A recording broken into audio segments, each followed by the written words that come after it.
Hey guys, today we're going to take a look at the just released MTH HO GP38-2.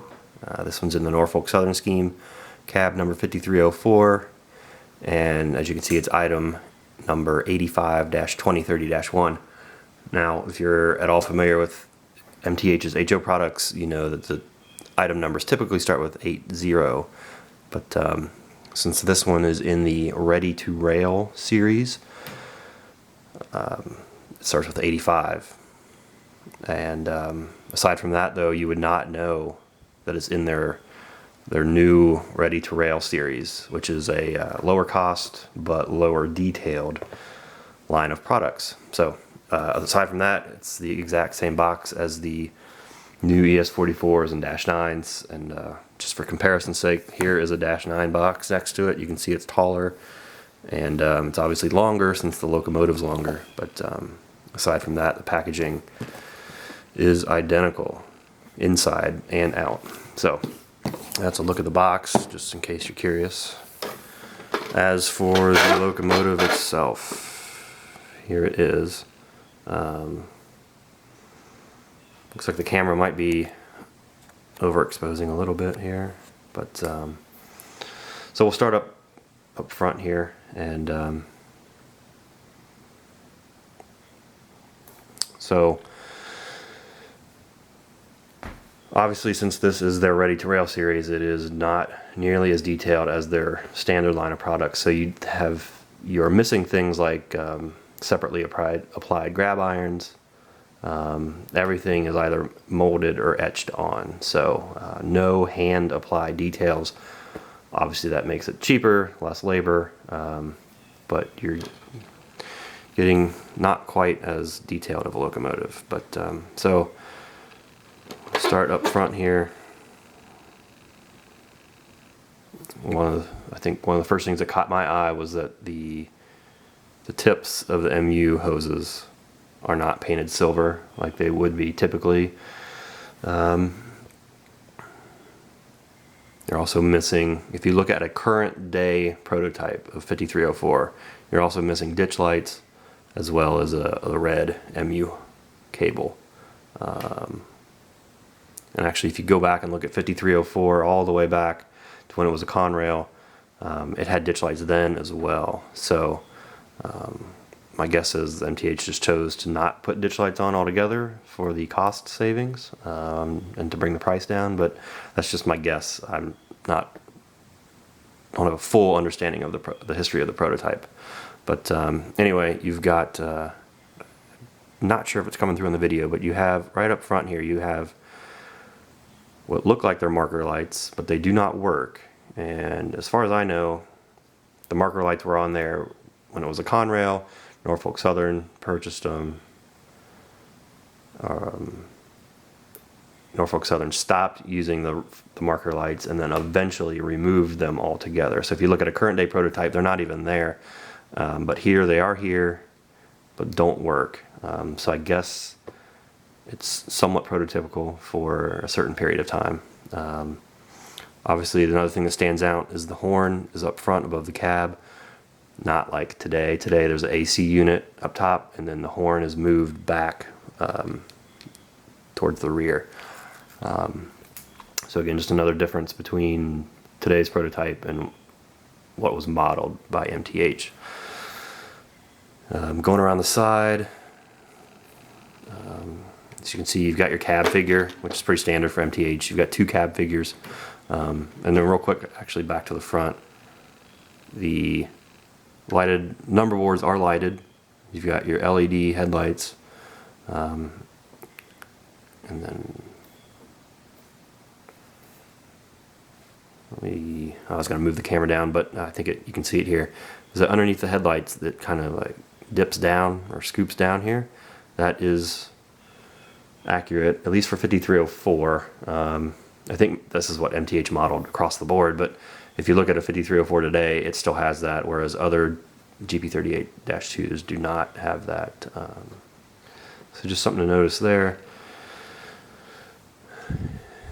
So you do have your yellow striping on the steps. The walkways are textured or treaded. So I guess it's a nice detail, even on an economy line of product, to have that. Handrails are plastic, unlike a standard or more expensive MTH product, which are metal. They are plastic here.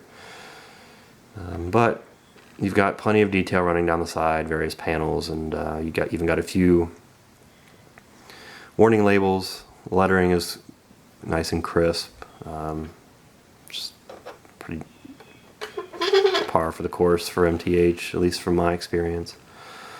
So coming around to the back,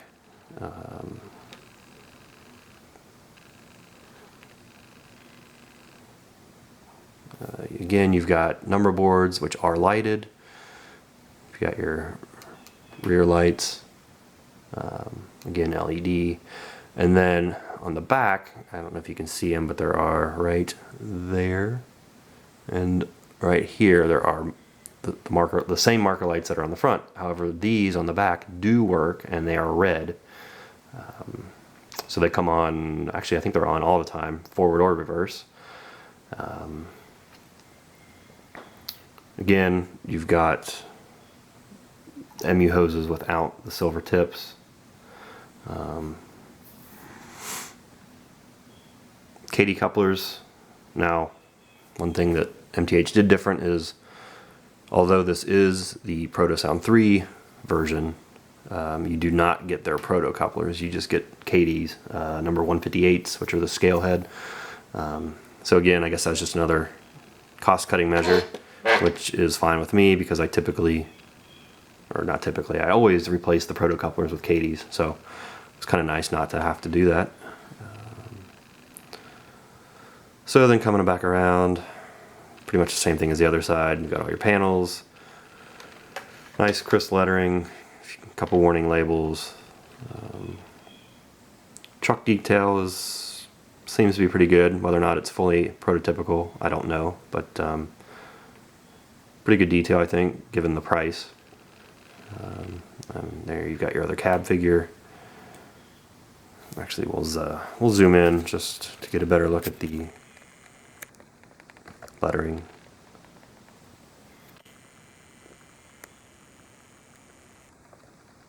If it'll focus.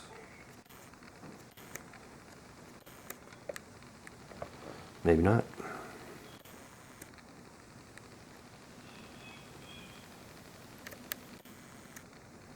I guess not. There it comes. So hopefully that shows a little bit better.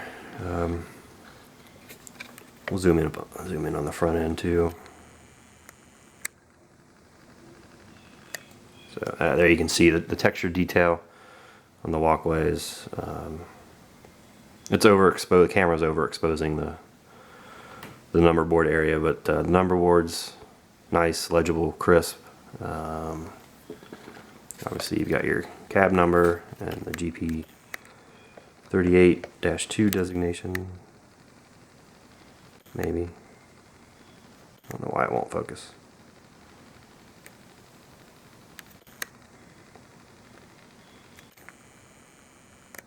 There we go. So there you go. There's the front end. So we will.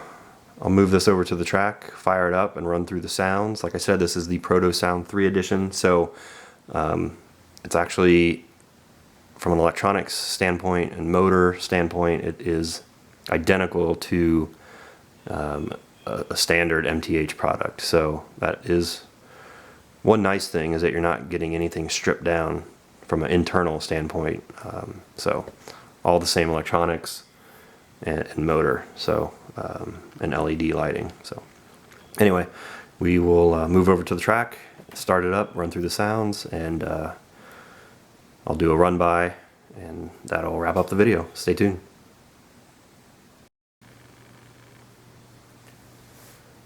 Okay, so we got it on the track, and we'll run through the sounds and lights, and I'll run it through some of the slower speed steps so you guys can see the slow speed control. And so here we go. Here's the startup.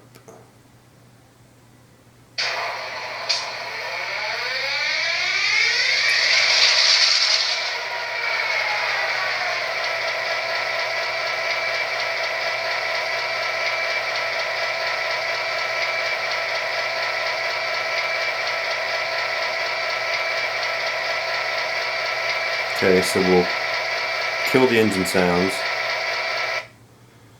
and here's the bell.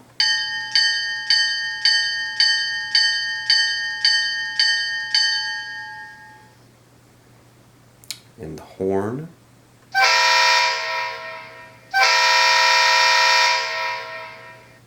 There's also a short horn.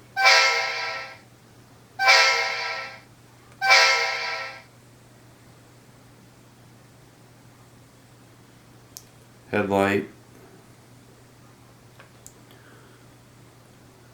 So it has automatically Rule 17 lighting. So there's headlight, number boards, headlight again. So we'll start moving it forward here. You can see the headlight brightens and then dims back down. One thing different from, I think, a standard MTH locomotive is that the interior of the cab is not lit. So one small difference there. So we'll turn back on the engine sounds and run through some of the slower speed steps.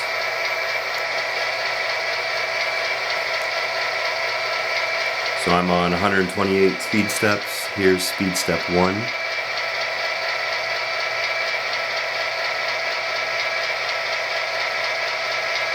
Two, 3, 4,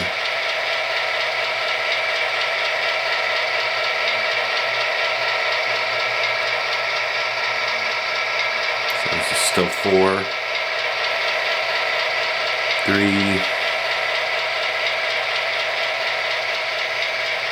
2,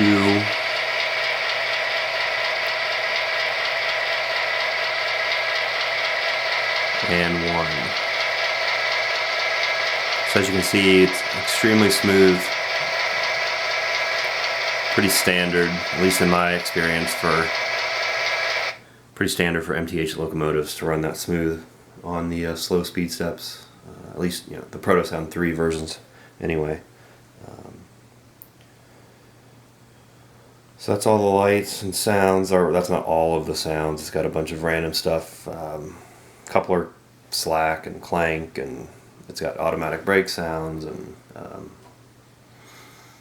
I guess sounds that are pretty common on most sound-equipped locomotives. So, as I said before, even though this is the ready-to-rail budget line, it is all of the same electronics and internals as a standard MTH locomotive. Therefore, you get all of the same DCC compatibility, like advanced consisting and function remapping, custom speed curves, all that. So you get all that. You get all the same typical sounds that you would find on a regular MTH locomotive. So real quick, while I have it on the track, I will flip the camera around to the back side so you guys can see those rear red marker lights that I was talking about.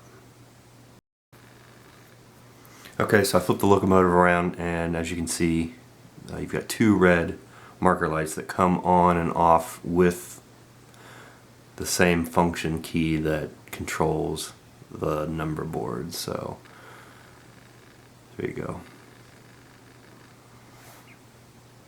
And those are on regardless of the direction. So right now I'm in forward, and they're on.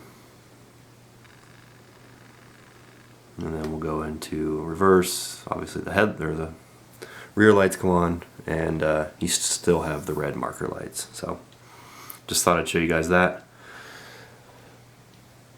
So that's it for this look at the MTH HO GP38-2 in the Ready to Rail series. I'll do a quick run by to end the video, but overall I'd say I don't think you can beat the value. I paid $128,